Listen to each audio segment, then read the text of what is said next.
KCC105. Welcome to week number 5 and 6. We're going to talk about exponential growth, and we're going to use a spreadsheet to see that growth, to make a graph of it. And what sort of exponential growth am I going to talk about in this video?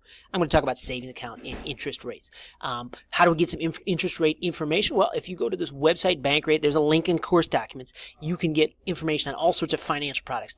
We're going to talk about the savings one, so savings and checking, or if you're feeling ambitious, you can check out CD rates, which is another kind of way to save money. But don't worry about the loans for this video.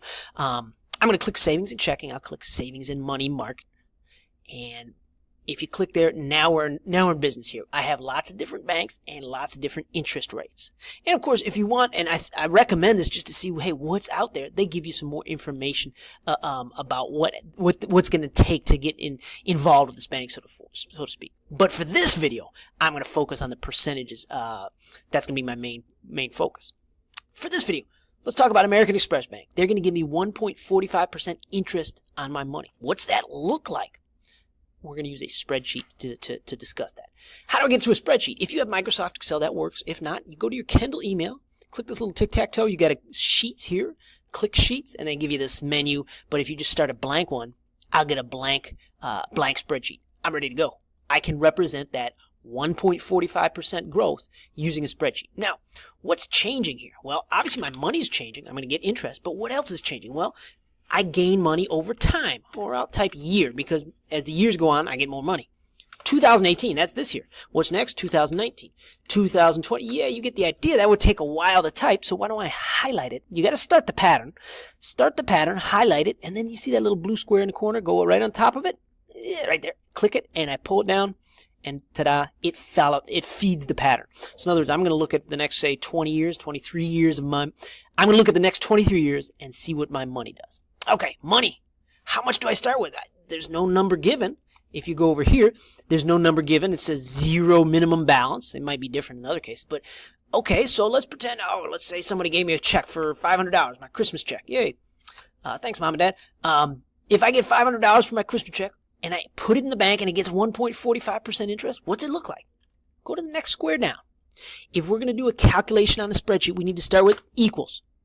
What next? Well, I've got $500, but don't type 500. Click the box with a 500. And you see it says D3, but we get the idea.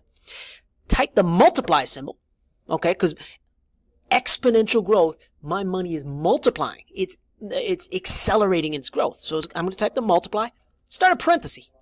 How come? Because I got to put two things in the parentheses. I got to type the number 1. The 1 represents keep all the money I used to have, and then I'm going to add a little more. How much am I going to add on? 1.45%. If you're feeling like mathematically, you can convert that to decimal, but you know what? I'm feeling simple. 1.45, and I type the percent symbol, just like that. Close the parentheses. Hit enter, and it says, hey, that first year, I'm going to get $7.25. Hey, thanks, bank. Okay, let's try it again. Equals.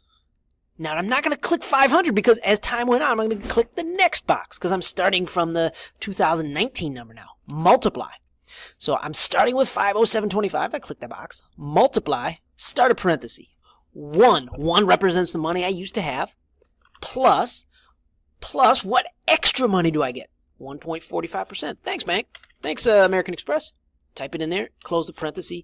Hey, now I'm at $514. Great. Hey, if you want to type this down 20 more times, yeah, you get the idea. It's going to take a while. Remember what I did over here? I clicked the boxes and I got the pattern. Let's do the same thing. So I'm clicking these boxes, go in the corner here, and I yank it down like that. And just like that, it puts the numbers right in a pattern. Just like that. Now, you might notice, wait, there's a lot of decimals. That's not like a money number. So great. So let's click D up top. And you'll see here in this menu, there's all sorts of funny stuff. You can do colors. You can do different fonts. But then there's a $sign right there. Now this looks good. It says, hey, if I've got $500 and I put it in this American Express bank account, yeah, give me 20 years and I got $700 all of a sudden. Just, you know, the power of time, the power of being patient with your money.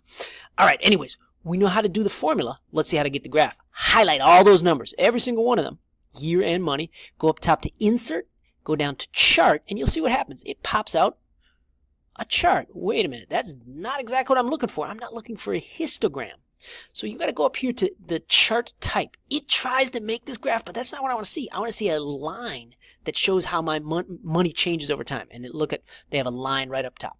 So I'm going to click line. There we go. And it looks pretty straight. You might say, well, that's like linear growth.